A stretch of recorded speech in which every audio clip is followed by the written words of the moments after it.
ఆ పవన్ కళ్యాణ్ ఒకడు ఎందుకు పనికిరాని పవన్ కళ్యాణ్ ఇప్పుడు అతని బాధల్లో ప్రజలు లేదు, ఇంకోటి లేదు, ఏం లేదు. నేను అంటే పిఠాపురంలో మనం చూసుకున్నాం సార్, పవన్ కళ్యాణ్ టాపిక్ వచ్చిందని చెప్పండి. పిఠాపురంలో వర్మ ఒక గేమ్ ఆడుతున్నాడు అనుకోవచ్చా సార్? వర్మ గేమ్ ఆడతాడు కదా, బాధ పాపం. వర్మ త్యాగం చేయబట్టి ఇతను ఈ పొజిషన్ గెలిచాడు.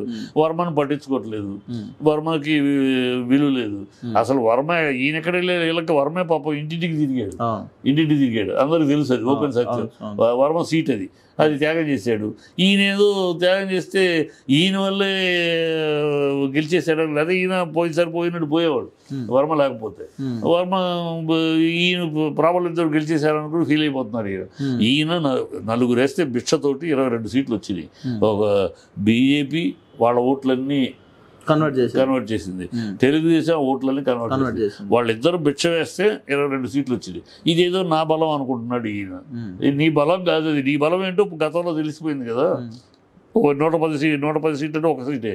అంటే ఇప్పుడు సార్ మనం అంటే పార్టీ పరంగా పక్కన పెడితే సొంత జనసేన పార్టీ కార్యకర్తలను కూడా పట్టించుకునే పరిస్థితులు ఉన్నారు సార్. ఇంతకుముందు ఒక భగత్ మేము చూస్తున్న భగత్ సింగ్, మేము చూస్తున్న IPS అయిన ఆమె కొట్టే కావ్య అని ఒక అమ్మాయి, ఆ అమ్మాయి నిన్న వచ్చి నా మీద కేసులు అక్రమంగా పెడుతున్నారు, నేనేదో మంచి జరుగుతాను అనుకున్నా, పవన్ కళ్యాణ్ గారు వస్తే అని మాట్లాడే పరిస్థితి వచ్చిందంటే అంటే ఎక్కడ లోపం వస్తుంది సార్? పవన్ కళ్యాణ్ వస్తే అనుకున్నారు చూడమ్మా, అదే తప్పయింది.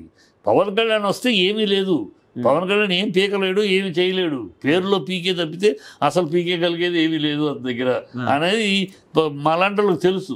ఇతను ఊరిని ఆవేశపరుడే కానీ ఇతనికి ఏమి జ్ఞానము అర్థం లేదు, అర్ధజ్ఞానం అజ్ఞానంతో మాట్లాడతాడు. ఆవేశం తప్పితే ఆలోచన లేదు, ఏదైనా వ్యూహము ఒక సిద్ధాంతము ఏమీ లేదు. ఒకసారి మాయావతి అంటాడు, ఒకసారి కమ్యూనిస్టులు అంటాడు, ఒకసారి చెగువేరా అంటాడు, ఇంకోసారి ఇంకోటి అంటాడు, ఒకసారి ఇప్పుడు చెగువీరా అది ఇప్పుడు ఈ మధ్య మళ్ళీ ట్రోల్ అయింది సార్. వైసీపీ వాళ్ళు బాగా అందుకున్నారు దాన్ని. చెగువీరా అంటే మొత్తం కమ్యూనిస్ట్ లాగా ఉంటది కదా సార్. ఇప్పుడేమో సనాతన్ అంటున్నాడు. ఇప్పుడు అదే చెప్తా, అతనికి ఒక నియంత్రణ లేదు. ఎప్పటికప్పుడు ఏదో నోటికి వచ్చి ఆవేశంగా జుట్టు ఎగరేసుకుని మాట్లాడేయటం. అప్పుడు హీరోగా ఏదో చూశారు జనాలు ఫస్ట్ టైము, అమ్మ ఏదో చించేస్తాడు పొడి చేస్తాడు అనుకున్నారు, కూటమిలో వచ్చేసాడు. ఇప్పుడు అతని అసలు స్వరూపం, అతని శక్తి ఏంటో బయటపడుతుంది. ఎందుకు పనికిరాని ఒక దద్దమ్మా ఊరినే ఏదో చంద్రబాబు కాళ్ళు పట్టుకుని, చంద్రబాబు మోడీ కాళ్ళు పట్టుకుని ఆ కాంబినేషన్ వీళ్ళిద్దరి మధ్య బ్రోకరేజ్ చేసి వాళ్ళిద్దరిని కలిపి మీడియేషన్ చేసి మా మధ్యలో తన లాభం పొందాడు. అంతే తప్పితే తనకి వేరే ఏమీ తెలియదు, ఏమీ రాదు, ఏమీ చేత కాదు అని ప్రజల ముందు తనకు ఎవరూ అనక్క తనే ప్రూవ్ చేసుకున్నాడు. ఒకటి కాదు, రెండు కాదు, అనేక విషయాల్లో 32,000 అమ్మాయిలు మిస్ అయిపోయారు. వ్యభిచార గృహాలు కానీ పచ్చి అబద్ధం, సిగ్గు సెరలో కూడా అబద్ధాలు ఆడి ఓట్లు పొందారు. అది పచ్చి అబద్ధము, ఎన్నికల కోసం వాడిన మాట అని పార్లమెంట్లో, దేవాలయం లాంటి పార్లమెంట్లో నిరూపించబడింది.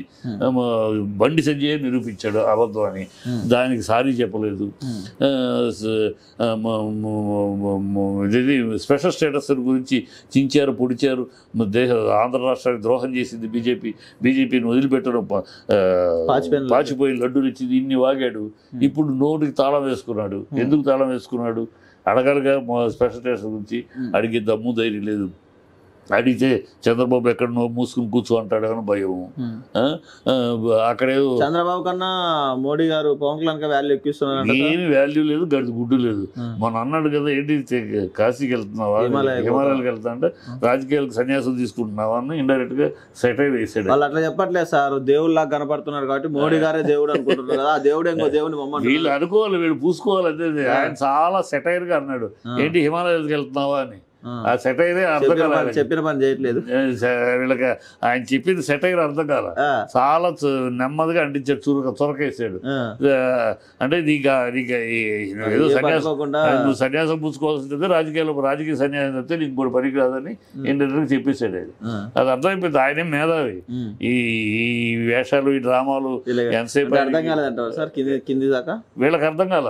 వీళ్ళు అర్థం కాదు, ఎందుకంటే వీళ్ళకి జ్ఞాన సంపన్నులు, జ్ఞాన శూన్యులు కదా వీళ్ళు, మూర్ఖులు కదా వీళ్ళు అర్ధజ్ఞానులు కదా వీళ్ళు, అజ్ఞాన సంతతి కదా వీళ్ళు. వీళ్ళకి ఎందుకు అర్థమవుతుంది? అర్థం అవ్వదు వీళ్ళకి అర్థం అవ్వదు.